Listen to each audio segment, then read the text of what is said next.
had me from the start. By the way you stare, the way you roll up for me, yeah. Man, I felt your energy. Wasn't used to being loved and treated differently, yeah. But something went wrong, the signals got crossed, and now we're on completely different pages. Let's go where we were, where no one gets hurt. Baby, keep it right there, don't you stress the flow. You're trying to pick the pace up, we should take it slow. Baby, keep your focus, don't you make me change my mind. If you love me, baby, don't you switch up the vibe. Baby, don't you, baby, don't you, baby, don't you switch up the vibe. Baby, don't you, baby, don't you, baby, don't you switch up the vibe. Will you take me on a trip? Always up and down and back and forth in merry-go-round. I just wanna get it right, but when you go left, I'm stuck here feeling left behind.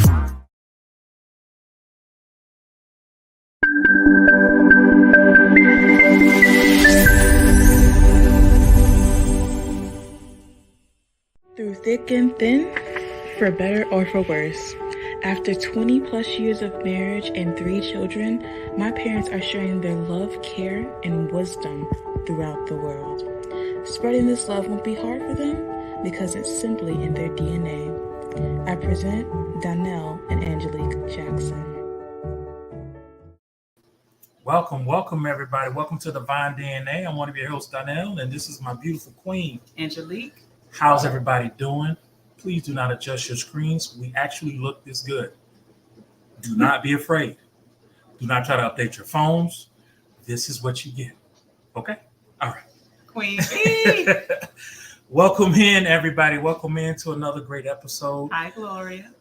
Today, welcome people in Facebook. Welcome all those who are tuning in on YouTube. Thank you guys for coming in and joining us on this third week of our survival series. This week is the escape, and our people are ready to talk. Yes, if you've missed the first 2 episodes, please go to our YouTube channel, Divine DNA, and check out the previous episodes. But they have been phenomenal, inspirational, Yes. and these are not just stories of survival, it's stories of overcoming, of healing, of progressing. Yes. So yes, without further ado, I'm going to go ahead and bring them up. Normally I have the intro in. I'm just going to bring our beautiful people in because I know they're like anticipating on coming up. So please welcome my guests to the stage. Hi. Hey. And Mandy. Welcome guys. How are you guys this week? Ready. You ready? I'm ready. Yes. I'm fun. You're muted, Mandy. Oh. Yes. Always something with technology, right? Yes. I said I'm staying strong. Welcome in from Facebook, Ms. Teresa. Hi, How are you? Teresa. How are you? Technology has a mind of its own. Yeah. Trying to stop me, but it's You guys okay. can just give a quick. I'm sorry. I said it's trying to stop me, but it's okay. I'm here. I'm speaking. Hey, that's what's up. Hey, so do me a favor, just give them a quick intro. Give me your name, tell them who you are, and we're gonna get started. Go for it. Okay. Hey, everybody. My name is Mandy B. I'm the creator of Ugly Pretty Chick, and I am one of the survivors. Yes. And I'm Chrissy, also known as It's Chrissy Bitch, because why the fuck not? And I too am one of the survivors, so fuck around and find out. Hey. Yes. Noah Robbins, aka Black Panda, aka I am just that awesome. Also a survivor and always awesome. That's what's up. Wow. Hi, Antoinette. Wow. That was an excellent intro. Amazing. Right? Can't wait for this week. We ready for it. I know you guys are ready for it. So the first week we talked about the beginning. The second week we talked about the change. This week is all about the escape from. Yes, yes. So I'm gonna ask a few questions, and if you guys have questions within yourself, you want to ask any other people that are on the panel, be feel free to do so. We may get some questions from out of the audience, and then we'll post those questions once you guys get finished. Telling your part of the story. Okay. So I'm gonna go to you, sir, first. I'm gonna go to the Oh, gentleman. Yes, I'm gonna go to the gentleman first. all What you right. Boom. got? Yes, look at you. You get to go first. Let's go. Let's go. Hot seat. Quick. You got this. Um, when and what was the defining moment you knew you needed to end this cycle? Okay. I would say in my case, the cycle kind of he just went away. So the cycle kind of broke itself because he just went off. But I think when it concerns the cycle, I began to rebel, obviously against his teachings and against what he stood for early enough. So mentally, I began to fight back when I was about, let's say, 7, when I began to understand that, nah, this is not how things should be. Mentally, I began to break myself free from that cycle and I began to rebel. I began to fight back. I began to resist whatever messed up teachings he was given. And after a while, not just myself, but the family began to, fight back against the cycle. And it's just like a monster. When kind of like if in a Batman game you have Scarecrow, when his toxins don't work anymore, it makes no sense for him to be around. So at some point he was just like, you know what? F you guys, I'm out. And everybody was like, oh, thank God. Sheesh. Lord have mercy. So that Wow. was So he just left. That was it. yeah, but the living was not exactly smooth. Hmm. That this was a time when my mom had to actually step in and now seriously put her foot down and fight as well, because it wasn't that easy. He was intent on, kind of, his mentality was kind of, if this ship doesn't go the direction I want it to go, then we're all going down with this ship. It got to the point where basically he literally wanted to kill us, especially me. He wanted to kill me. Like, it was really that bad. Like, it was like, if you're not going to do what I say, if you're not going to bend to my rules, then you shouldn't be alive. So it took a lot of self awareness and it took a lot. But thanks to the strength of my mom, thanks to the strength of myself, thanks to us breaking that cycle and mentally checking out from his hotel of insanity, we were finally able to break ourselves free. Wow. Wow. And then was there anything like after after he left, was it like a I'm pretty sure it was a stronger bond for you guys within the house with him gone. Was it Did you have like fear like what if he comes back or anything like that or Oh, when he left, because how it happened was I was asleep and I woke up and nobody was in the house. And I was like, okay. I went back to sleep and I woke up again and everybody was coming back and they were like, he's not coming back with us. He's not going to trouble us. And so basically, I just woke up and he was not there. And I remember that for a long time, I always had a particular nightmare of him coming back. Because, like I said, he did not leave willingly. It was a whole scenario. He was like, y'all are not going to be nothing without me. You're useless. I am the reason why you guys exist. You can do nothing. This, that. You're going to be useless. You will never amount to anything.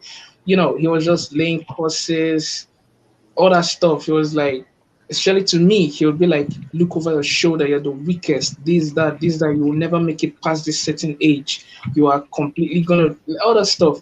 So that kind of actually embedded itself into my psyche to the point that even though he was gone, he was still mentally there for a while because that fear, nightmares of if I hear a sound, I'm like, oh no.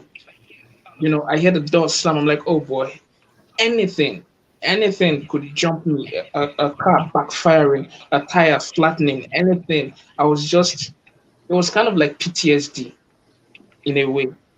And it was Triggers. like that for a while. It was, it was not easy, but thankfully with just the way, and also like in the family, we kind of fragmented because as I had stated previously, yes, go watch the previous episodes if you didn't hear that story. But basically, to recap, a lot of us in the family were fragmented already. Some were bending to his rules. They were already being assimilated by his teachings. And then you now had the few of us, like myself, who just naturally did not want any part of it. And even when he was gone, those of us that didn't care about him, we still went through our PTSD. Each of us handled it in our own way. And I handled it the worst. I took it the worst because I feel like I was the one that was done more. I was the one that was drilled harder than everybody else. But for those who believed in him, some of them went with him. And for those who stayed, it was never the same because it was like he had left fragments of himself behind.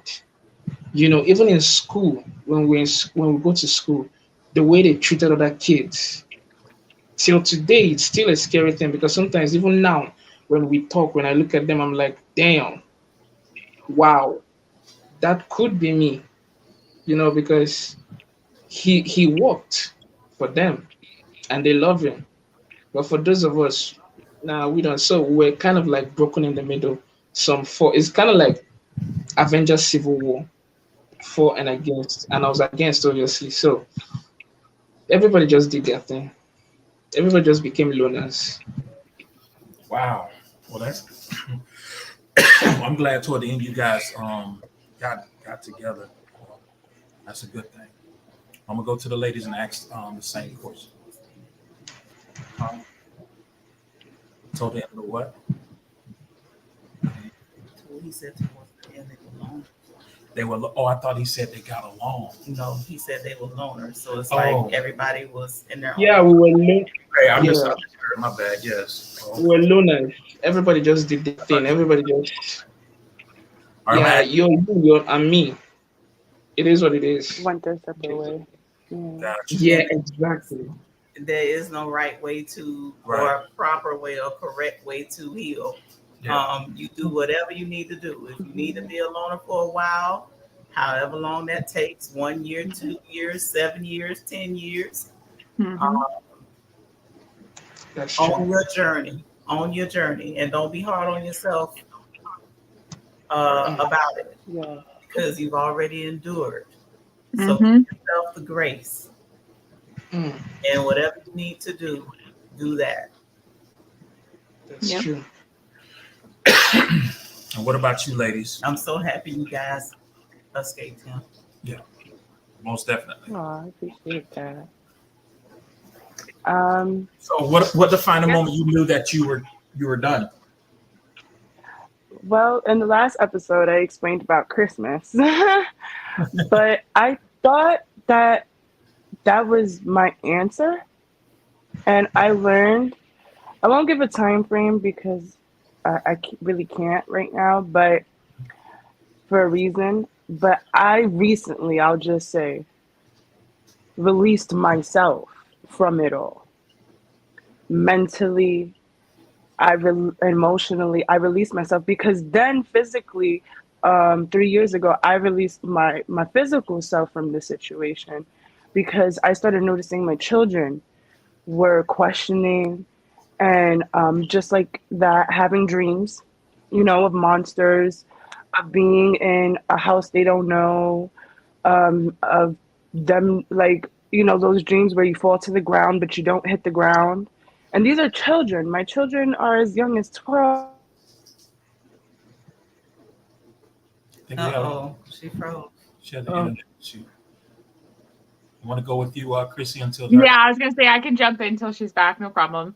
Okay. No problem. Yeah. So for me, mine was, again, timelines are so hard to pinpoint. Kind of like what Mandy was saying, when you're trying to still kind of unpack a lot of the things that you've been through, because we compartmentalize, right? So you stick it in the box, you lock that shit up and throw it the hell in the back of your mind closet and keep it there until it needs to pop out again.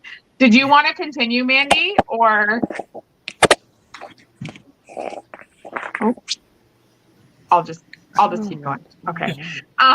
So for me, I just kind of threw that shit in the back of the closet and hoped that those skeletons would just go away. Like, I didn't want to ever kind of revisit those. So for me, I would say probably for about 3.5 to 4 years of the last half of my 9-year relationship, I knew that I wasn't in love with my partner. I knew that I was not in a loving and in love relationship. You know, for whatever reason, I had love for this person, but I certainly was not in love. There was no romance. There was no nothing. So that was kind of the start of all of it unraveling for me. But I'm also a Leo, so I'm extremely loyal to a fault. Unless you give me an extremely severe reason to completely cut you out of my life, I will basically give you my heart while it's still bleeding. I'll cut it out of my chest and, you know, wipe it dry for you. So the defining moments that I can really remember, bless you, were the last year. So I left my ex in 2018, and that is really the year that I started to piece myself back together. So we had a dog together. It was a 6.5-year-old Cocker Spaniel. We were out at my mom's birthday dinner. Okay. My ex-in-laws were babysitting our dog. Okay, babysitting our dog. Our dog was overbred, so he had a lot of health issues, knee issues, hip issues, skin issues. So they were watching him while we were out for dinner. A dinner that I had to beg, borrow, and plead for my ex to go with me to, because he would do this thing where, yeah, we can go. And then the day of, he would pick a fight to the point where I would just cancel the plans. So we never had to leave the house and no one could ever see me. So we go to this dinner and I get a call from my ex-in-law saying, you know, your dog just, it won't move its back hind legs. Like, it's crying. You need to get here right away. Like, I think you have to put your dog down. Fast forward, we have to go to the vet. This man is disrespecting the vet, saying, you don't know what the F you're talking about. Like, are you just going to kill him? Why are you explaining to me what you have to do? And I was like, whoa, like, you could talk to me that way behind closed doors, but you're not going to disrespect somebody that's just doing their job. So I basically kicked him out of the room. I had to put my own dog down by myself because I did not have a supportive person. I then got blamed for having to put him down because if we weren't at my mom's birthday dinner, there would be no reason for our dog to have had to pass away. So then fast forward to May of that year, I found out that he was cheating on me for the umpteenth time, but something in me this time, just, I didn't care. I literally, he left his phone at home.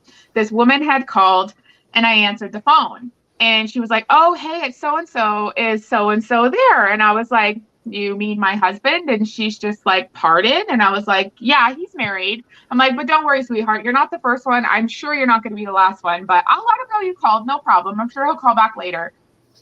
So he gets home from work. I tell him what's going on. And he pins me up against the wall, his hand on my throat. And he pins me up against the wall. Why are you going through my phone? Blah, blah, blah, blah, blah. And I'm like, well, why are you cheating on me? Like, not why am I going through your phone? I didn't go through your phone. This lady called and I happened to answer. So that was kind of the end of the beginning of the end for me. So I actually left the house in May and went and stayed at my ex-father-in-law's apartment at the time. And I stayed there for a week with our new puppy because we had gotten a dog in between January and May, which this man hated our new dog, which is my girl Coco that you've seen.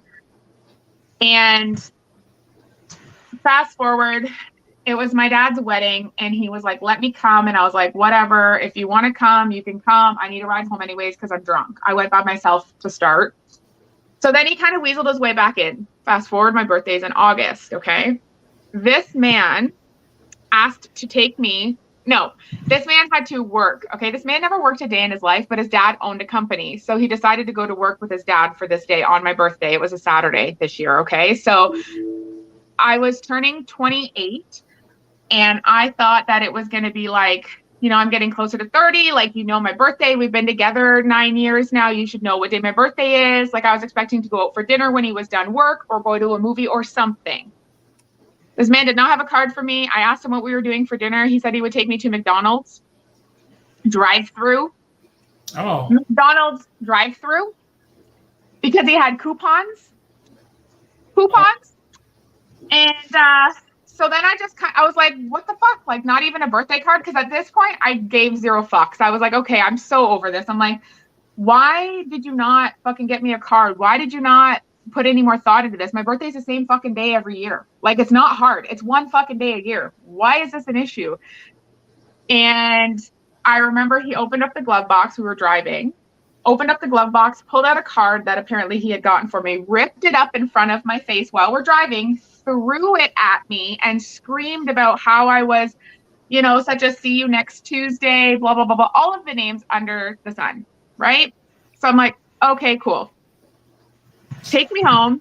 Give me the keys to my car. I went to the liquor store and bought a 26er of vodka, chugged it that night, and projectile vomited the next morning. And I was like, oh, this is not a way that I want to deal with my pain. I do not want to become an alcoholic like this person is becoming.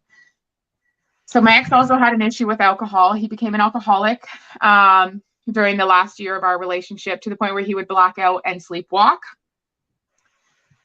He ruined a lot of our furniture. So the final day, I know this is very long-winded and I apologize. The final day of when I realized that I was done, my ex fractured my jaw.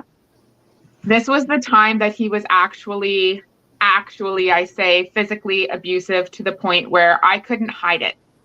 It wasn't a slap across the face. It wasn't a chokehold up against a wall. It wasn't pinning me down on the floor while he does what he wants. It wasn't something that, you know, he grabbed my arm and left bruises so I could put a shirt on. It wasn't a grab my face, you know, but not leave bruising. It wasn't any of those things. It wasn't throwing something at my head. It was something to the point where my jaw actually fractured. And to this day, I cannot open and close my jaw properly. I have to go to a specialist for TMJ because I have an injury to my jaw. So that day for me was the day that I was like, I am done holding in this secret. I am done covering up for you. I am just done. So it was a long weekend, Labor Day weekend, 2018, and I was trying to get away because we had fought all weekend long. He got drunk, he would get foul, he would play music until 5 a.m. in the morning, and I'm trying to sleep. It was to the point where I was taking my dog at 10 p.m. at night into our car and sleeping in well-lit parking lots so that I could sleep, because he would party and play music by himself all hours of the night. Like loud music. He would get drunk. He would smash plates. He would break my dresser. He would try to drive drunk. Also a reason why I was sleeping in the car. So all of these things were just piling up, and I wasn't telling anybody. I was holding all of this in. I was just dealing with it all myself. And I said, I'm going to work. It was the Monday. I was like, I'm going to work. He's like, it's Monday. You don't have to work. I'm like, yeah, well, I don't want to be here. So he took the keys from me. I went to reach to grab them, and he shoved me. Now, this is going to be a potential trigger warning to anybody. So if you can't handle this, I would plug your ears or something. So he shoved me. I fell backward over an ottoman and hit my head on the ground. My glasses flew off my face. So I'm struggling to find my glasses. Mind you, get my sorts about me because I just smoked my head on the ground. And he comes over and he starts kicking my ribs. So my ribs are now bruised. I'm on the ground. This man is kicking my ribs. He grabs my glasses and chucks them across the room. So I can't see anything. I'm like almost legally blind without my glasses. I can't see anything. So I don't know when the next blow is coming, where it's coming from. I just know that I keep getting hit. So I'm like, you know what? No. My dog is now freaking out because she's seeing this. And I was like, whatever you do, just keep the focus on yourself, because if he hurts my dog, I am going to lose my shit. Like, my dog was my child. My dog is my child, right? I don't have any like real babies. She is my baby. So I was like, okay, just keep his focus on me. Don't let him pay attention to my dog barking at him right now because she sees her mom being beat the shit up right now. So I was like, okay, keep the focus on me. Keep the focus on me. So I just kept talking to him like, why are you doing this? Like, what are you getting out of this? Shut the fuck up. Like, you're stupid, blah, blah, blah. Like every reason why, right? Every reason why I was deserving of this beating. And So I'm just keeping the focus on me. I finally was able to crawl. I picked up my glasses off the floor, put them on my face, grabbed my laptop, went to go grab my laptop bag. He grabbed it and threw it at my face. My glasses go flying again. These are some pretty strong glasses. They never once broke, mind you. So I grabbed these glasses, put them back on my face, grabbed my laptop bag, pick up my dog under my other arm. And I was like, can I have the keys? He whips them at my face. Cool. So now I grab the keys and I'm walking to the door, and he, for whatever reason, he went a different way around the couch and he got to the door before me. And I was like, if I don't get out of this house, I'm dying today. Like, that thought went in my head, and I'm like, I am literally going to die in this house. Like, I cannot live another day in this house. If he traps me successfully and he gets me on the floor again, I am not getting back up. So I was like, okay, change the tactic. Don't have an attitude. Don't let him see you cry. Mind you, every part of my body is aching. I was like, don't let him see you cry. Don't show him the weakness that he's looking for. Try to reason with him. I felt like I was like a fucking FBI agent talking down some serial sniper or something. I'm like, try to reason with that little part of humanity that's in him. So I was just like, okay, what is it that you're looking for? What do you want out of this? Whatever you need me to do, I will do it. But I need you to let me leave the house. And he's like, you're not leaving this fucking house. And if you do, you're not leaving the way that you come in it. And I'm like, okay, so I'm leaving. Dead. Cool. Great. Love that. So I'm trying to process this, and I'm still trying to figure out how I'm going to get from my landing to the door. So there's a bit of a landing up to the side with some steps. So I turn to put my shoes on. I bend to put my shoes on, and he shoves me onto the steps, and I fall all of my ribs that he was kicking onto the steps. I hit my face again. I stand up, and I don't know if he slapped me or punched me, but to this side of my face, and I hear a crack, and he hears the crack. And I was like, do not cry, bitch. Do not cry. If there is one fucking time in your life to be strong, do not fucking cry. And I was like, it was just immediate pain. I was just like, are you done? And he was like, what was that crack? I was like, my jaw. Are you done? Can I leave? And he's just like, he immediately started bawling. He started crying. And I was like, what are you crying for? And he's like, don't tell anyone. Don't tell anyone that I did this. Please don't call the cops. I promise I'll never do it again. And it was immediate remorse as soon as he heard the jaw crack, but nothing before that. Okay. And I'm just like, oh, there was also a glass of orange juice that he poured over my brand new couch. But anyways, that was the least part of all of it. Same moment. So I was just like, no problem. I'm not going to call the police. I just need to leave. Please let me leave. I just need to leave. Like, Coco is upset. I need to go to work. I need to go do my job. Please let me leave. And he goes, okay. And he gives me the keys, and I make it out of the house. When I tell you, I have never walked so fast to a fucking car in my life. I got in the car. I locked the doors. I went to my workplace. I called his mom. I called his dad. I called my mom. I called my dad. I called my employer. I called everyone and told everyone what just happened. The one thing that I didn't do was involve the police, and I wish that I had, because I knew I was leaving, so I didn't want to go through the court system and have to relive this again and constantly be questioned about it. And his family was full of narcissists, so I was terrified that they would fabricate this story that made it look like I was the villain and somehow I would end up in trouble, which is huge with victims or victors. Let's call ourselves correct. Victors is there's this stigma of this is somehow still my fault because they brainwash you into thinking that it is. So I never involved the police. The day that he moved out, I went there with my mom.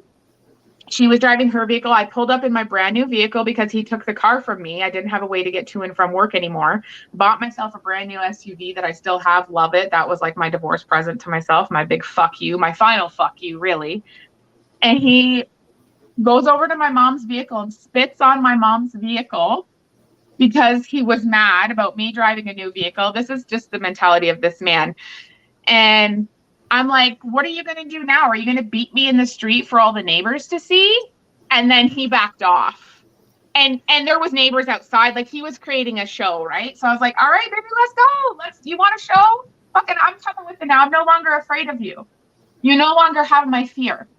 And in that moment, I felt free of the physical constraints that he had on me. But like Mandy said, those mental ones, I'll be honest, I have forgiven myself. I have worked on myself, but there are still moments when those triggers come in and I'm like, fuck, how long is this going to last? Like, no matter how much work you put in, you're going to be dealing with this for the rest of your life. And I've never done therapy.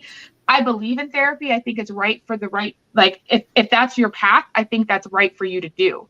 For me, I am the therapy friend for everyone. I'm the therapist friend for everyone. So I just kind of therapy myself, and it seems to have been working. But if that's your route, go that route. And I'm sorry, this is really long-winded. Mandy, get back up here because I'm gonna just keep going. But that was my moment. That was my moment when my jaw was fractured. I just was done. I was done. Wow. Wow. Wow. Wow. Yeah. Damn. That's Mm-hmm. ready to go down there, Miss Mandy? Should I take a quick break and come back? Or you good? Want to take a quick break? All right. We're going to take a quick break. Thank you. Yeah. I know it's heavy. I'm sorry. I want to fuck him up. Right? I felt that You way have no idea the images in my head. I'm like, Bruce Lee. Get him tight. Like crack jaw, you know yours could crack too. Mm-hmm. No, I know I back it's light and love. Okay, Queen Bee stand up the back on y'all. All right, I'm gonna take a break. Let me see if I can calm down Queen Bee from throwing furniture in the back. I hear the furniture breaking in the back. Let me see if I can calm her down. We'll be back.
Welcome back. Welcome back, everybody. Let me unmute Miss Mandy. All right. Okay. I know we had a little technical difficulties. I don't know why I have something playing in my ear. Technology has its own mind. Yeah, exactly. I'm telling you, I said it before the show. They're trying to hush us, but not today. No one gonna silence our voices. Hell Wednesday. no. And not on Divine DNA Day, but to continue what I was saying before, yeah, it's just like my kids, they had a big part. A lot of moments of where I thought I was gonna die and die in front of my children. Again, I don't have a mom. My mom passed away when I was a child, so that's a fearful thought I have in my mind, I guess, for forever. Like my kids, me being taken away from my kids before time or by the hands of somebody else. Like, I always thought, like, how is somebody going to explain this to my children when they grow older? You know, the amount of pain. So I kind of drove myself crazy too in my head because I'm an overthinker. So I overthink everything. And again, I remember the day clearly when I physically walked out. I walked out with no bags, no purse, no paperwork, wasn't planned, day of his birthday. And I distinctly remember I had a friend and she had called me and she was like, I don't know how she knew, but I remember her words clearly. And she said, Amanda, get ready. Are you ready? Because the time is now. You want your life back, right? This is your chance. It's now or never. And I was just like baffled because I was like, I literally was about to walk out of 10 years, my whole life. That's a long time with somebody, you It know? is. I grabbed my children. He tussled me in the living room. I got a dog gate thrown at me. Um, it hit me right in my arm because I picked my arm up to block it from hitting me. It hit me so hard. It hit my bone. I broke this arm when I was a child. So the impact that had was, at the time I thought it wasn't as bad, but now I guess with time that I'm getting older and stuff, the pain is growing. You know, a lot of the places where I used to get abused at, like my knee. I remember one time I tried to leave because I tried to leave multiple times. But the second to last time, the person thought I was doing something and I really wasn't. I was just working a lot. And the molding to the doors, like something like this, Mm-hmm. but like you nail them on. I remember my child in my hands, and my son was only months old, and just this rage, just like you were describing. Like, it was just like, what are you doing this for? What is wrong with Mm-hmm. you? Who comes in the house and just starts going off on someone like You that? deserve Like, it. especially I have my son, your son, in my hands. Mm-hmm. Can we not talk about anything? Once again, door locked. My oldest was outside with his parents in the car. And I knew that because I could see them from where I was from. So the horror in me, like, it was like I felt like they left me to get Right. beaten. And they could hear me screaming and did nothing. And that mental part plays over and over for me, even right now. Like I said recently, I've mentally let it go because I forced myself to let it go. I forced myself to face it. Mm-hmm. I'm going through a lot even now. And it's like, for me, I haven't left it kind of mentally because I have children attached to the situation. So it makes it that much harder to heal, makes it that much harder to let go. And I'm not talking about love. I'm talking about just me, what I've been through, the mental part, the nightmares, the, like, the jumping and the slamming of the doors, or the if my phone rings too much, or just like, it's just the simplest things, and it bothers me so much because it almost feels like that person took away, like, me being a human, me being me. They stole something from And you. little by little, yeah, my life, my time. Mm-hmm. And took still to this day tries to take advantage of the fact that I am a good person no matter what narrative you put out there. Because in some story, some odd way, I'm the bad guy in this story I'm telling. I kid you not, this is how I'm being pinpointed. That I'm the abuser. I'm the corrupt one. I'm the toxic one that needs help. I'm bipolar. I believed I was very much mentally sick for a long time, and the undoing of that and just becoming an alcoholic because I did, because I didn't have anyone to turn to. Mhm. Everyone was telling me to deal with it. Everybody told me, well, that's the life you chose, you know? And now, slowly but surely, the truth is coming out all by itself. And now people are turning around looking at me like, oh my God, we didn't believe you.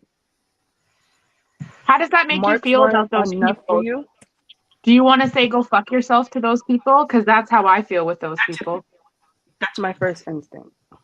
That's my first instinct. But even with doing this project and, you know, doing my own podcast and just talking to other people that have gone through the same things and, like you said, healing yourself, I don't have to do anything.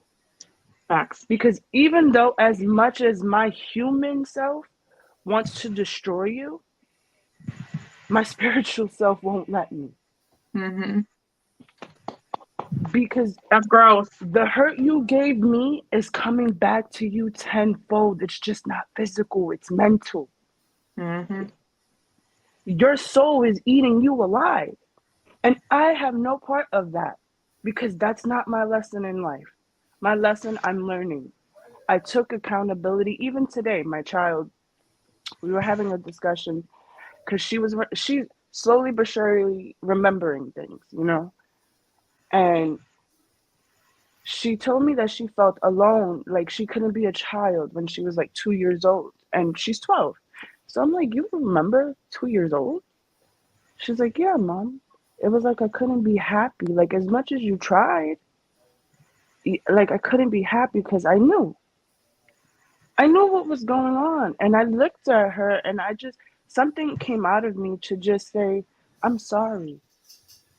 I'm sorry that I didn't make better choices. I'm sorry that I put you in this situation because you didn't deserve it. I'm sorry I didn't protect you as much.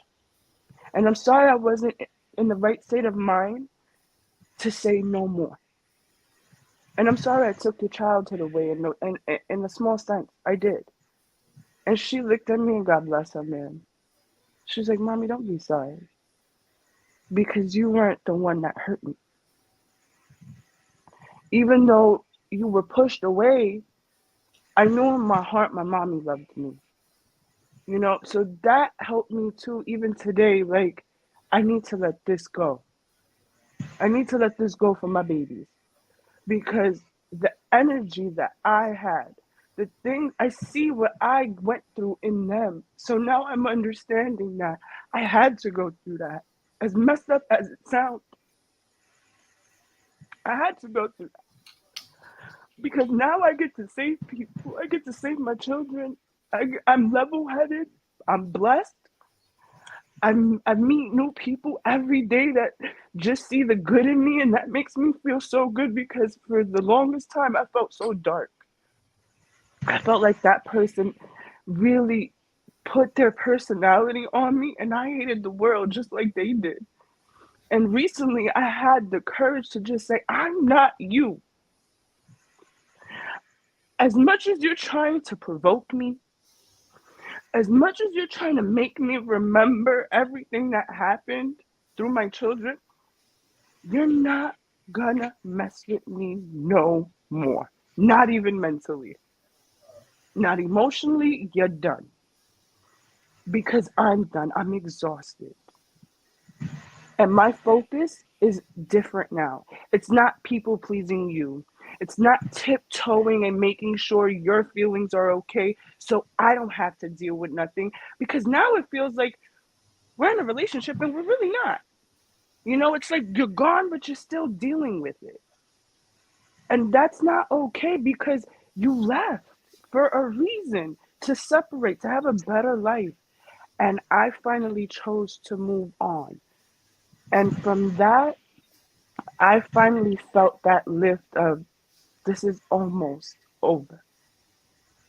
Like I'm not as where I want to be, as you know, because I am a strong person, but I know somehow, some way I could be stronger. And this is what's going to make me stronger. Me just being strong, holding my tongue, praying for people, praying on not even any of their demise, because I don't wish that on nobody. I don't wish hurt on nobody. But please do not think for a moment that you can ill tongue me, because we are not built the same. Because I'm just going to bless you back. And with that, I just lit a candle and I meditated and I really did let it go. And for the first time in 11 years, I was finally able to sleep with no dream. Amazing. You Wow. know, uh, Miss Jack, I know that was a lot. yeah, I feel like okay. To what she says, it did Chrissy says, a lot of the time we have compartmentalized, we have compacted this whole situation in our brain, and hearing what they say has hearing her 12-year-old kid say that is something that personally I can relate to, because some people think like, oh, you're too young to remember, but we remember everything, and I remember, like I said previously, it wasn't an easy road getting to that point where I had to be like, okay, this is not right, this is fucked up, because we had grown to believe a certain way of life, and we had grown to believe that fear was power and fear was the way of life. Psychologically, we were broken. And even at that point, I realized that things were wrong, because even my own family, nobody wanted anything to do with us because of him. And I remember, like I said, we were fragmented. Some of us believed in his preaching, and for someone like me, for some reason, I couldn't put my finger why I just couldn't click with what he was saying. This man basically did not want you to have a conscience. He did not want you to have emotions. They were weaknesses. He would beat people in front of you because he had the power to do that. He would lock you up in room, like he would lock you up in a room for like 2 days, 3 days. You got no water, you got nothing to eat, and you're just there. And when you're given an assignment or given something to do and you don't do it, you get your punishment. And we always cried. I always cried the loudest because I hate pain. I hate seeing you in pain. I hate being in pain. I would always bawl the loudest. I would always scream the loudest. And I would always be hurt the most, because the more you scream, the more you get beat up. And relating to what Mandy says, even till now, I'm not that old, but even till now, scars of those physical abuse are still visible right now. Like I got problems with my chest, I got problems with my ribs, I got problems with my legs and all that stuff. Because there was a time I didn't come home early enough, and my punishment was my wrist was tied to a metal board. It was twisted, and with the butt of a gun, he literally broke my wrist. Sorry, my ankle, not my wrist, sorry, my ankle. He literally broke it off. At another point, I guess we had a dog. We had a family dog, and this is one of my breaking points, because I always asked myself, why am I born? Why was I born? What is going on? I was so alone. I was so lost. I was so frustrated. I was so angry. I did not know what the anger was. I would sit at school and I would watch people be normal with their family.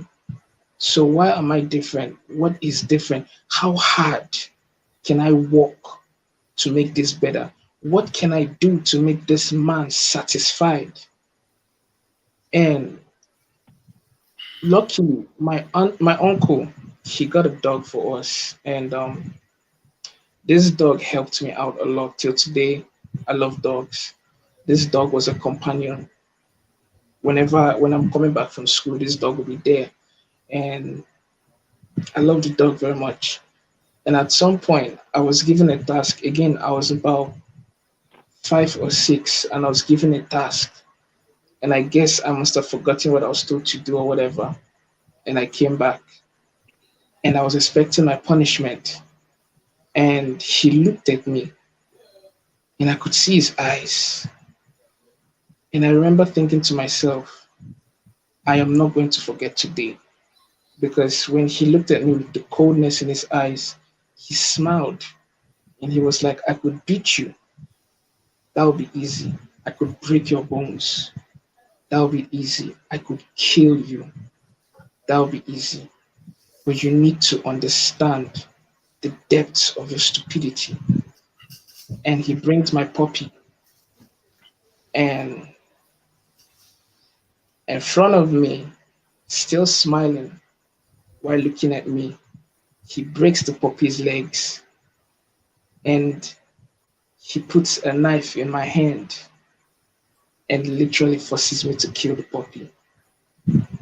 And he was like, that is one of your first lessons in life.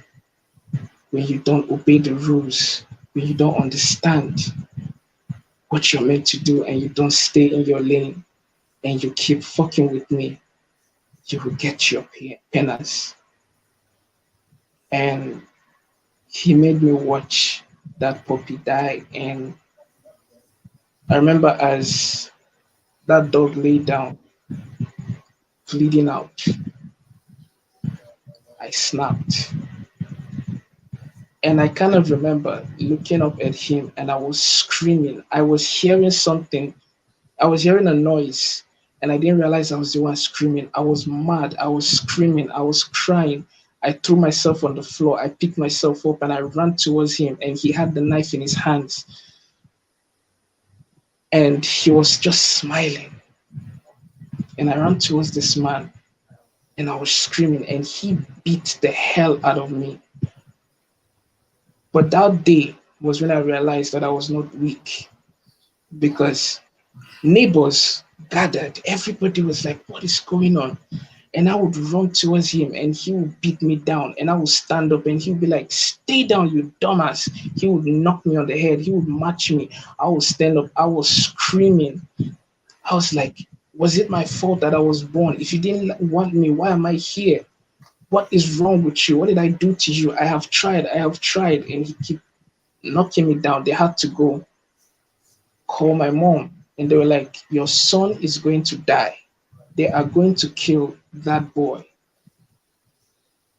And I remember that my mom rushed back, and this man was on me, and he was beating me so hard that I was literally blacking out. And before I blacked out, I heard my mom screaming, and she came in and she pushed him off. Are you mad? This is my son. What is wrong with you? And for me, that was the moment I broke, because from that moment, that was the rebellion. That was the birth of the rebellion. That was the birth of the fact that if this man, because that smile, if this man could do this, I never wanted anything to do with him, you know. And I remember the second time when even my mom had to be like, you know what, this is it. I remember I had been locked up and I had been denied food for almost a week because I was undergoing training. And all I had to do was I was given water to drink and I was beaten, obviously. And I remember that one day I was sitting outside and I was so skinny. When I talk about skinny, you could see, you could count the bones in my body. I was dying. I could not see. I was blind. And I was so hot that the chair I was sitting on was literally on fire. I was so hot and I was dying. And my mom comes back and she sees me. And I was, like I said, I was blind. but I could remember the shout that she gave. And the first thing she said was like, Jesus Christ. And he drags, I don't even know who dragged who, but they get into the room and they lock the door. And I began to hear noises, I began to hear fighting, I began to hear a lot of stuff going down. And I remember the fear I felt that day, because at the back of my mind, I was like, Lord, I don't care if I die today, but please leave my mom out of this. Please leave my mom out of this. That is not what we're going to do now.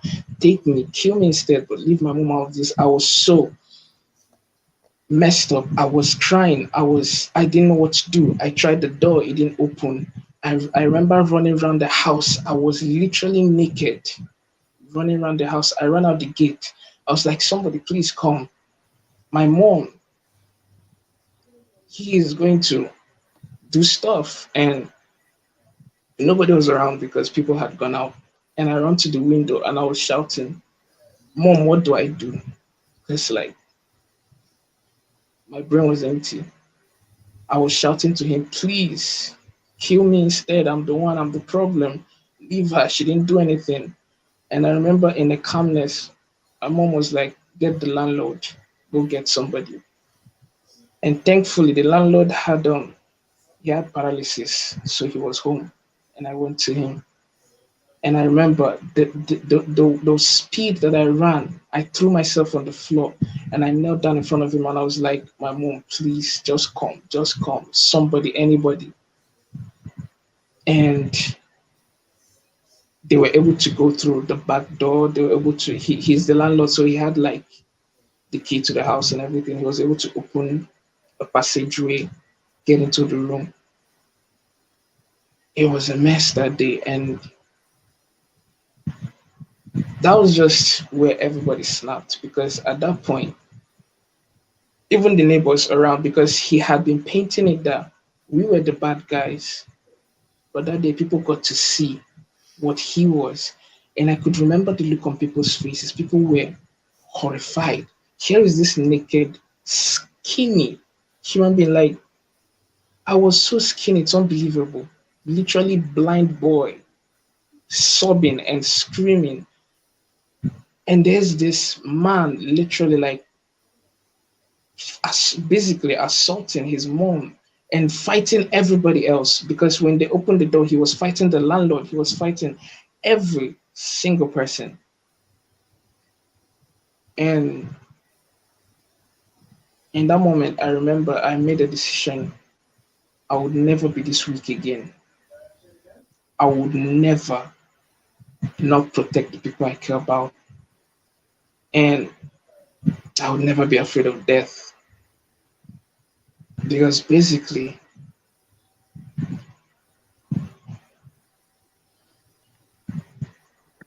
after that day, nothing was the same. Definitely.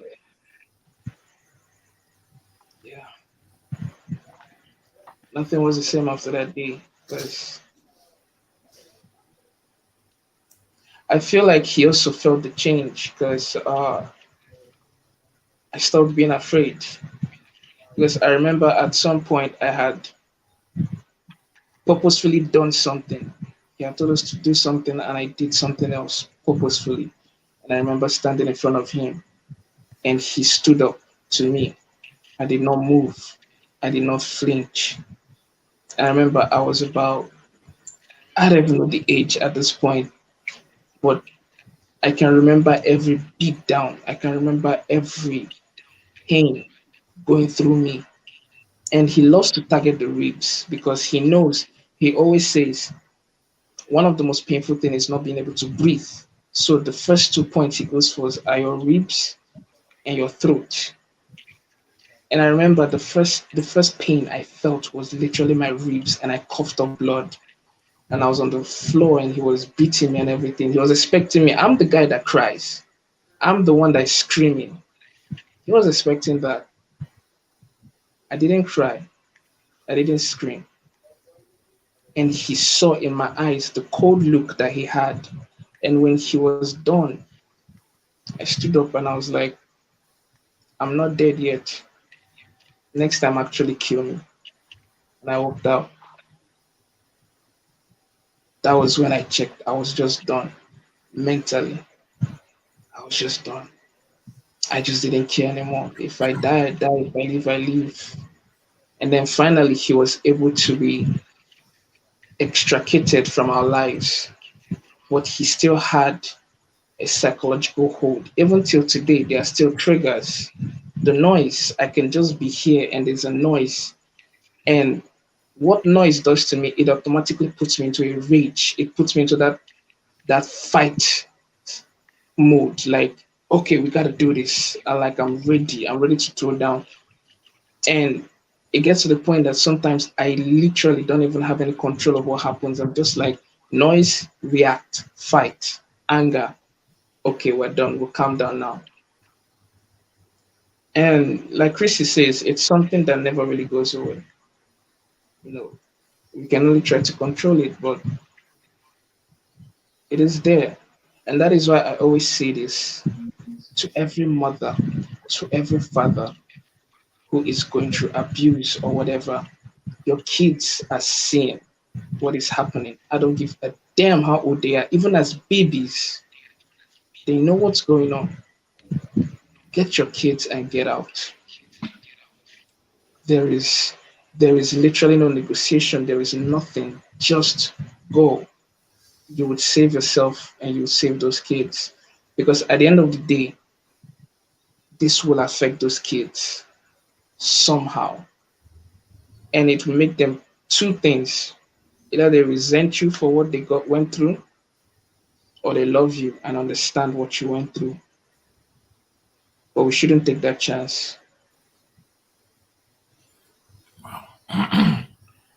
Wow.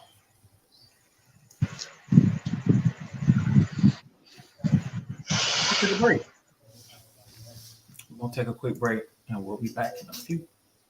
Yeah, that was wow. That was something else. I'm trying to hold my tongue. Oh. We'll be right back. Hey, hands looking a little plain there. That's okay though. I got you. Just head over to Nail Beauty by Brittany. Wait. Don't tell me you don't know who she is. That's okay, that's fine. It's a good thing that ... here. I'm here to tell you. Nail Beauty by Brittany is an upcoming establishment that makes everyone's hands look pretty to boost your confidence throughout your daily basis. You get all these custom nails at a very affordable price. With proper care, these nails can last up to 3 weeks. If you head over to Brittany's social media, you'll see all of the custom nails that she has made thus far at a very affordable price. This company was made by this beautiful young woman here, Miss Brittany. Now y'all go over ahead and get your nails pretty, y'all. I'm showing up in.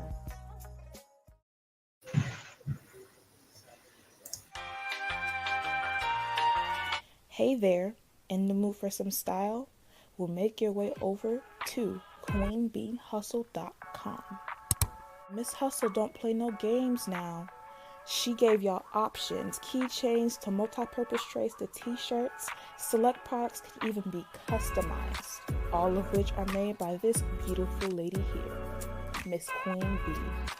Head on over to queenbeehustle.com where hustle and creativity uniquely meet. Breakthroughs are about more than you might think. They're about discovering who you are, digging deep, reaching to the core of your soul. They're about healing. Healing yourself, understanding your beliefs, creating a ripple effect. And it's not just those initial moments that matter. It's about using them to bring more joy into our own lives and the lives of others. It's about having fun, letting loose, enjoying every moment life has to offer. It's about finding a safe space. It's about creating connection.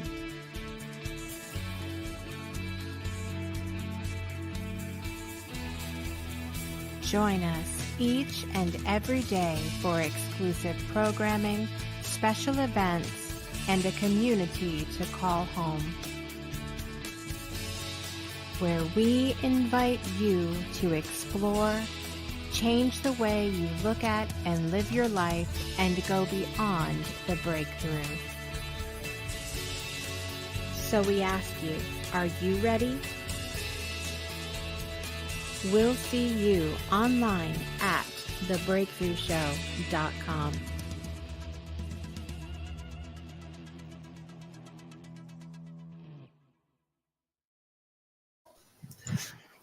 Oh, sorry, guys. Welcome back, everybody. If y'all can hear me. There we go. Sorry about that. Welcome back, everybody. Thank you for sharing that. That was Traumatic. wow. Wow.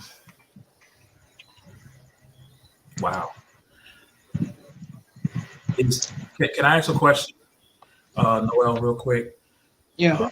Is he still above ground? Is he still among the living? Yeah. People Okay. like him don't die easy. That's the only question I had at that point. That's all I really wanted to. Why am I And getting I didn't hear it. razor I'm blades and sorry. bathtub and alcohol popping into my head right now? no, the craziest part of everything is something that Mandy says that keeps sticking to me, and I'm just literally right now realizing that truth being that the victims are always the villains. Because Always. at that point, you're not even mentally able to defend yourself. Like you're just like, oh yeah, I guess I'm that crazy. If I tell you how many times in my head I told myself that I was stupid, if I tell you how many times in my head that I'm the reason why everything happened, and that takes a lot of time to forgive yourself for that. And it doesn't help when everybody around you stigmatizes you. Because, like Mandy says, she loves her kids, but looking at them, unfortunately, they are a reminder of something. And that was what I was for the family. I was that reminder.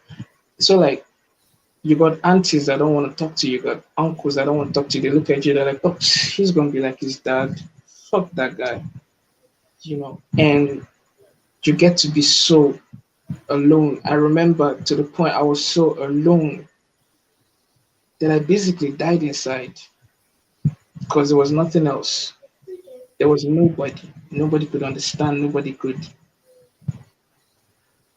I talk feel to. Nothing.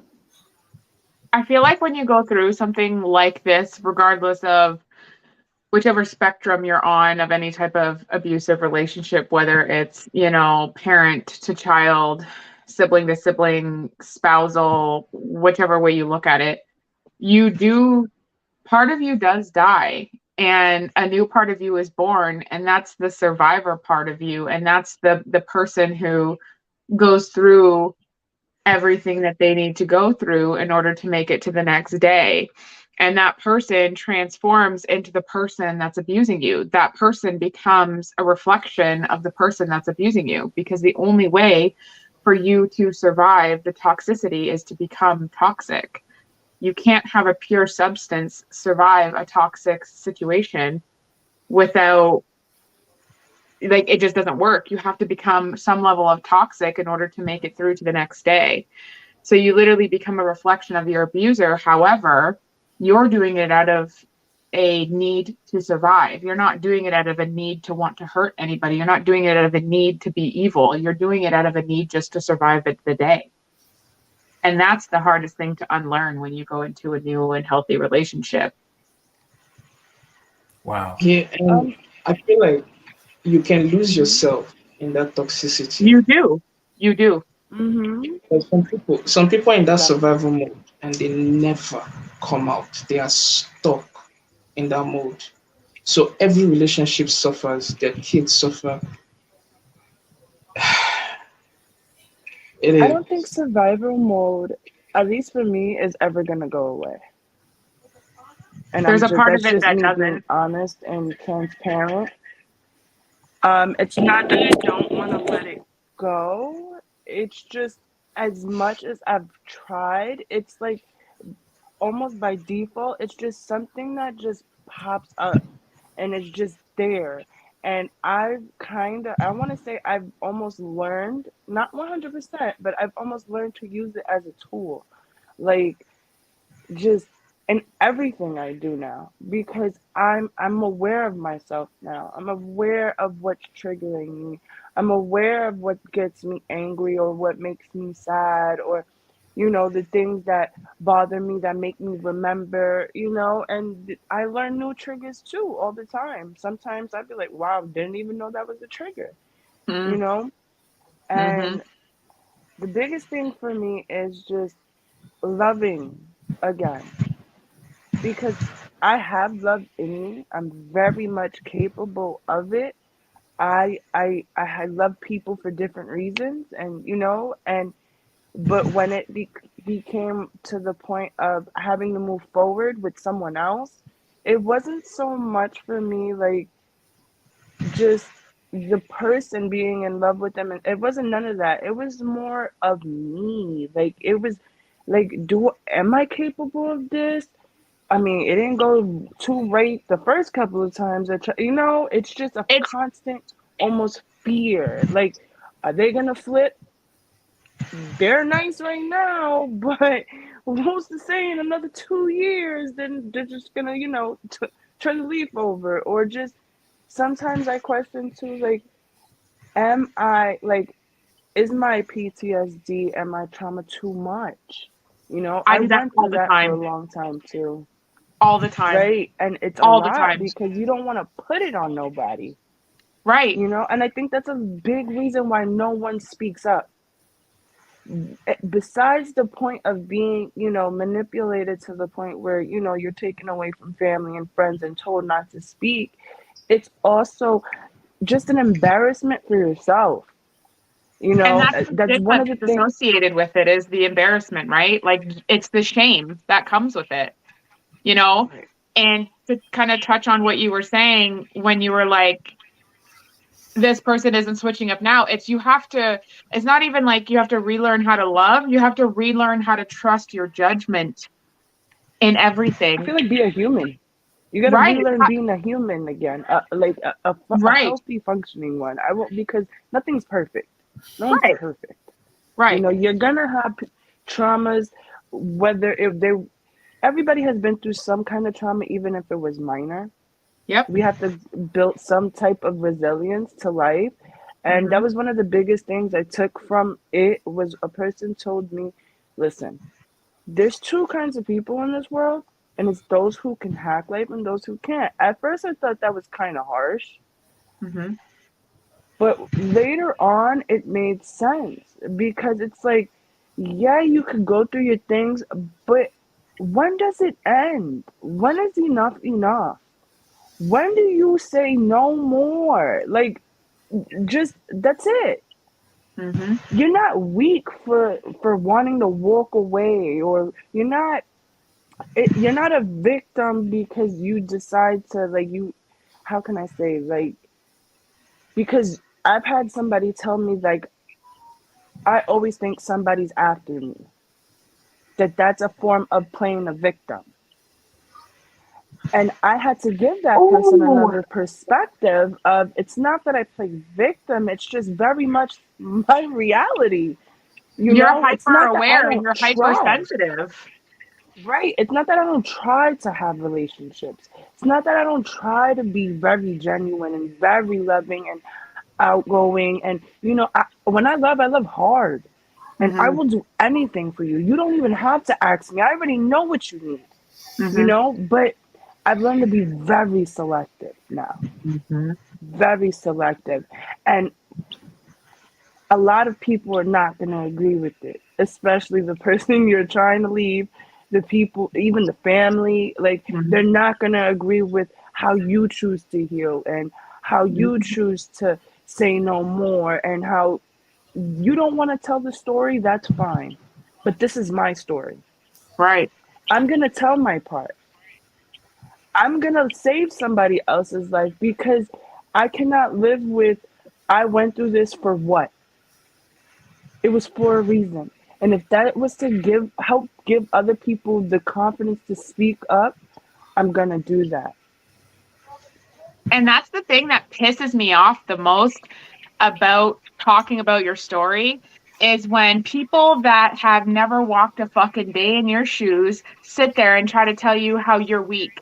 Well, guess what, sweetheart? How are you any different than the person that tried to push all of us down, who tried to weaken us? You know what they did? We're diamonds, baby. Right, because we didn't We ask were for under this. pressure. We shine brighter now. Our voice was taken from us for those years that we were in that situation. And guess what? If you don't fucking like what I'm saying now, get to fucking stepping. Take your ears and fucking walk away. Because this is my truth, and you're not going to tell me how I get to feel about it. You're not going to tell me how I get to heal about it. There's not one perfect way for everyone to heal. What you have to do to get yourself through the day, through the year, through the month, through whatever the fuck it is, you do it. If that means you're not talking to your family for 5 months because you're pissed off that they knew about shit and they didn't do shit to save you, then you fucking do that. It's called boundaries, and people don't like them because guess what? There's a reason that we have them now. We were pushed to our breaking point and we didn't fucking break. So eat my asshole if you have a fucking opinion on how to survive and you've never fucking done it. Period. That's what I have to say. TikTok today. Wow. Go ahead. Love. You know, like the craziest part is when you talk about that shame aspect of it. I have a friend of mine who basically, and I know a lot of people, because of the shame, because of the stigma of, oh, you went through this, it's somehow your fault. They have to basically, even when they do escape, they have to swallow it all, push it down, lock it up, never address it. And then they carry that baggage over and over because at the end of the day, you will never be able to trust. You will never be able to give anybody the piece of doubt because at the end of the day, what's in your head is, oh, this is going to fail. He's going to leave me.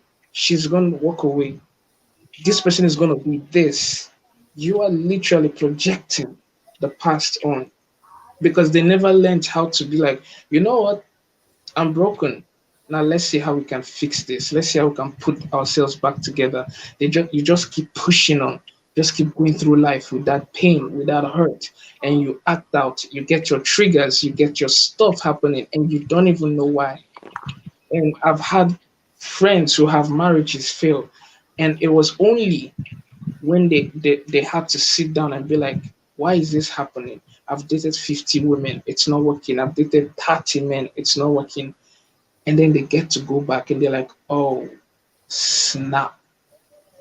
Because people who don't even understand what's going on want to help you live your life. You're too weak for crying. You're too weak to think back. It's all in the past. Move on. It is not all in the past. It is who you are. And the only way to deal with it is by acknowledging the past, building yourself in the future, in the present, for the future. You can't just forget about it. You can't just be like, oh, please, God, I hope you forgive him. That's not your problem. You and the person who did whatever they did to you, they're on their own. This is now you. This is now yourself. Breaking those shackles because no matter what happens, you are shackled. You're broken there, up here. There are chains. You have to get that key because you have the key. You have to get that key to those chains and you have to unlock them one by one. It will hurt you because you remember things because even in that abuse, there are things that you forgot. You made yourself forget. You made yourself not remember because it will break you. But from those pieces, that is how you come out. And like Chrissy says, that is how you are reborn anew. Because at the end of the day, you are going to put everything you projected onto an innocent person who just wants to love you, who just wants to be there for you, and they get to carry your baggage, and you break them down as well, and the cycle keeps going on, and you just have hurt people, hurting people, hurting people. So, like, if somebody who has not been through your hell, and another thing that happens is people try to marginalize. They're like, you're not the only one who has gone through. I don't give a damn if I'm not the only one who has gone through this shit. It is my shit. Right. And I am going to deal with this. And Everybody don't has their fucking story tell to me how tell. to deal with it. Oh, Exactly. sorry. Go ahead. No, screaming Chrissy. Like Fuck. you That pisses cannot me you cannot off. tell It me. pisses me off. You can't Serious, you tell cannot somebody tell. how to feel. You cannot. You cannot tell somebody how to feel. Same as you can't tell somebody how to feel when their parent passes away. You can't tell somebody how to feel when their leg breaks. You don't ever once tell somebody when they break their leg playing fucking basketball, oh bro, get up and finish the game. What are you doing? Get up and finish the game, bro. You could have got 3-pointer here. You just lost the game for us. When have Or you ever heard that? they'll be like, oh, you broke your leg. Whoopsie, there are people in the hospital with broken hands. Right. I don't Like care. how, I the two have are a not broken mutually leg. they're not mutually exclusive. The way you need to heal is the way you need to heal. And the way that you need to respect somebody's boundaries in their healing, that's your only job. Your job is not to put your Exactly. opinions onto them, how they could have done better, how they should have left sooner, how they could never imagine going through that themselves. Because guess what, bitch? Neither did I. Neither the fuck did I, but I went through it. So you can too one day. And I pray that you don't. I pray that you don't. But if you do, just know that I'll be a resource here for you. I'm not going to judge you because I've been through it. Sadly, I've been through it, but I came through the other fucking side, strong as hell. So fuck around and find out. I'm fired And up today. Christy, Sorry. no, Christy, you're if you good. can remember something, there was a live we were on, and we had some people on that live talking about we were discussing this stuff, and all of a sudden people were now like, oh, why didn't you know that he was going to abuse you? Why didn't you pray to God? Why I didn't remember you this. remember? I'm like, are you mad? Are you high? What do you mean by why didn't you know that he would abuse you? There was Oh yes, I supposed to wrote be them red for flags. You ignored red flags. You knew that they were an abuser before you married them, before you got in a relationship. Red flag became a thing recently, so Right. let's not. We were all wearing rose-colored glasses back What then. I've The been fuck? teaching people, what I've been teaching people through my journey is you can't judge people. First of No. all, you're not the Most High. You're not a higher being. You did not create me. So how dare you? Mm-hmm. yeah. That is for him to decide when I go on to the next life. That's between him and I. He sees what I do. He knows what I Facts. do. He knows my heart. Facts. I don't have to. I've learned to not give anyone an explanation if I don't feel the need to. Facts. But what we won't do is judge another person's story. We won't That judge part. another person just in general because you never know when the shoe is on the other foot and it could be you. And again, not wishing bad, but I've always walked with that because I never thought that I would be sitting here telling this, like this would be a part of Yep. my story. I never Yep. thought that for a second. And I didn't even think that I would want it out in the world like that. You know what I mean? But I Oh, I do. had to figure out what was going to heal Mandy, Mm-hmm. Wow. what was You going to got make Mandy move forward, what was going to lay this to rest finally. So that way I'm not living a life of misery. I'm not You get living your a peace life back. of being right, feeling lonely and broken because again, I walked this earth with no mother. You know, I would never want my mother to ever look down at me and feel like, "Oh my god, my baby." You know, Right. because I don't know, I'm an empath, I'm an intuitive empath. So I feel these things. I know when my mother's mad at me. I know when she's sad with me. I feel her when I cry, and I'm a silent crier. I'm not the type of person to like, you know, be over like I don't want to say over dramatic, just like really loud. I will cry. You would see it in my face that I just finished, but you will never hear me cry. Same. And You know I've what? learned to cry Same. quietly because of the beatings. Because I if was just I gonna got say, louder, it got worse. If I breathed too much, like if I was in pain, more pain was placed on top of me. If I acted like what that person was saying to me didn't affect me, it was coming at me 10 times as bad. So I learned to train myself almost to just be numb and you just have let it to. happen and just roll like but that I taught myself how to be passive. And it took a legal person a legal person to look me in my face. She didn't have to do it, but she did it because she saw another human being hurting. And she said, stop it right now. You do not have to be passive with anybody that is not for you, that does not love you. Why are you letting people get away with these types of things, like, or saying these kinds of things, and you're just sitting there, or you cry by yourself? What? Why? And the answer was, because I don't want karma. And she looked at me and she was like, karma's already there. So no You're matter living what your you say, it's karma. not going to alter. Yeah, then it's not going to alter what God already has planned. You Mm-hmm. know. Wow. You know, So you guys. moving Oh, forward, I hope our stories really do help people. Mm-hmm. yeah, you guys have really told quite a bit.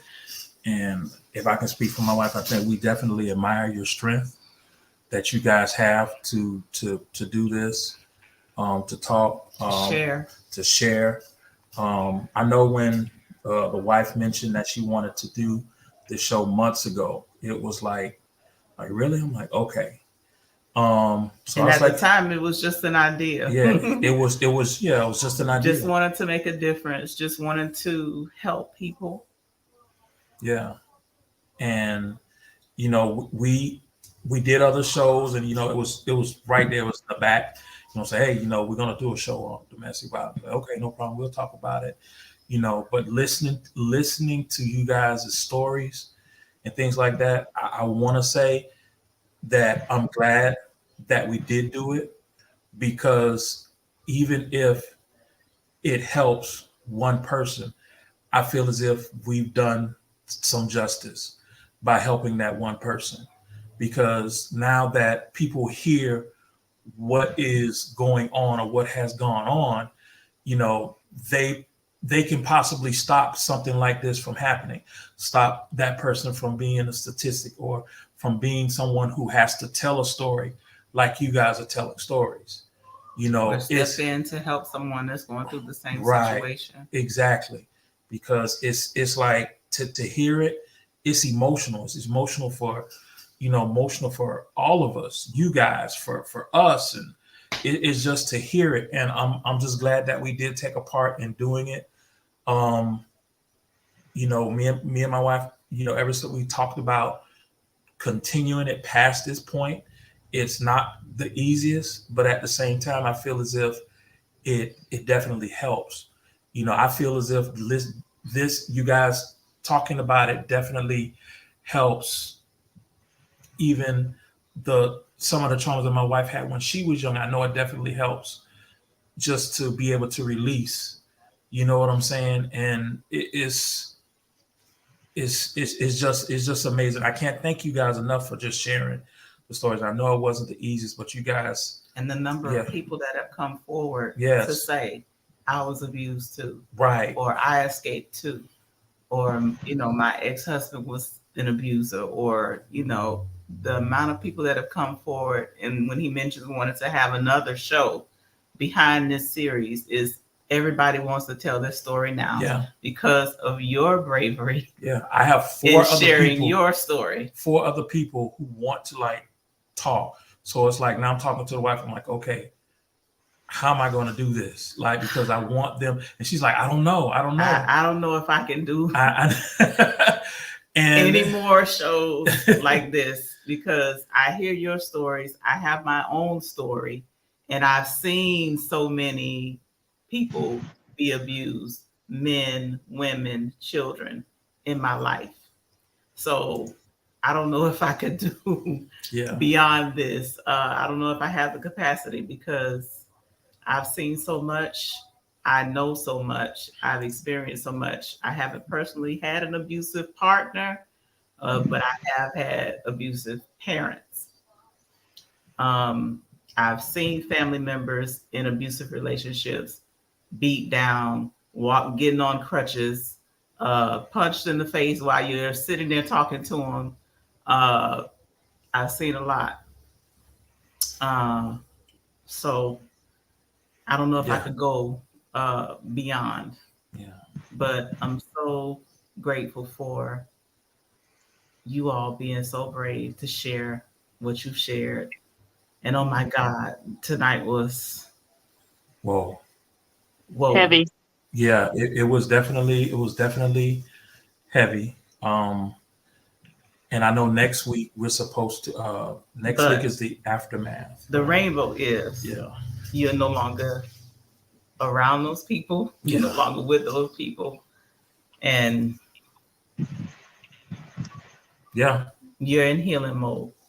Mm-hmm. Yeah. And aren't we all? Yes. Yes. Forever. Exactly. Forever in healing mode. Yes. And one thing I would love to say is when we tell our stories like this, when we say we are survivors, we are victors, that is not just a cute catchphrase. That is our reality. That is Right. the We're not truth. saying we're not saying this stuff for people to be like, oh my god, oh it feels so bad, oh I couldn't know. Nobody needs that sympathy or anything like that. It is for you to realize the reality of what's going on and for you to open your eyes, even if you're not going through it. Is your friend going through it? Are you seeing signs in your friends? Are you seeing signs in anybody around you? And if you do, even if you don't want to interfere, you can be like, hey, I have this for you. Could you watch this? Could you do this? Because this is to create a movement. Because at the end of the day, if nobody says anything, if everybody just keeps stigmatizing this, it's just gonna be that and more and more and more. And at the end of the day, it's for me, it's the kids that are caught in the crossfire that are the worst of it all. Because they don't even have anything to do. They can't run, they can't do anything. They're literally just there and they have their childhoods taken from them. They have everything taken from them. And unfortunately, most of them grow up and we do this again. And it just keeps going. Cycle. Because some people don't even know how to heal. Some people have never seen anybody heal. It's just a course. Yeah. So Yeah. I hope that Exactly. people can just Yes. Yes. Most definitely. No, I'm sure. Yeah. There's even more than one. He said if it's at least one, I'm sure it's definitely more Yes. than one that's been touched, that's been helped, that is moving forward in their own escape and healing. Yes. So we appreciate you once again. Please speak up. Yes. We appreciate you once again for sharing everything that you shared, the wisdom, the stories of escape, the stories of survival, of victory. Yes. Next week is the last week.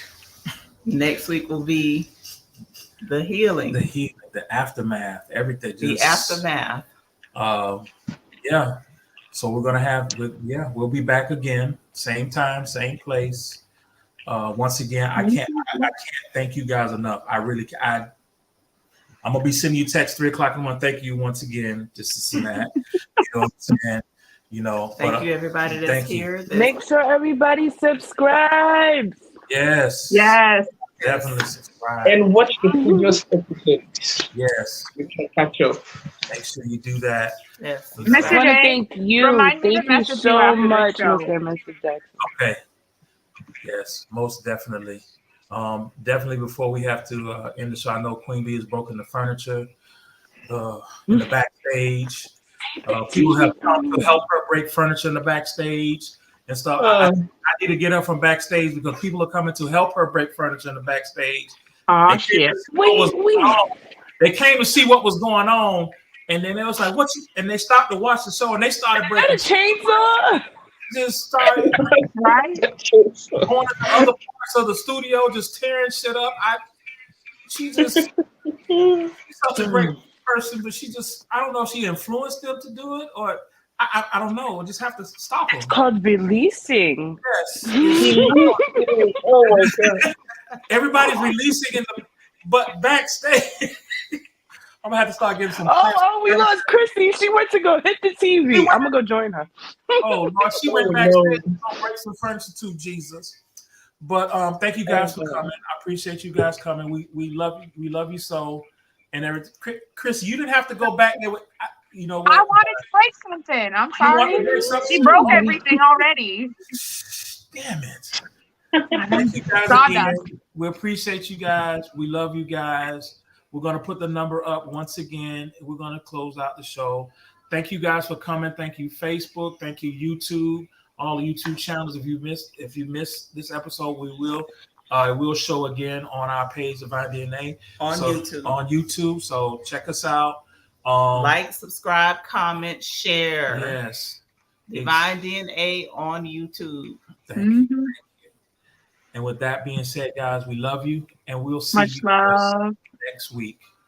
All right. We'll be here. All right. Good night. Good night. Good.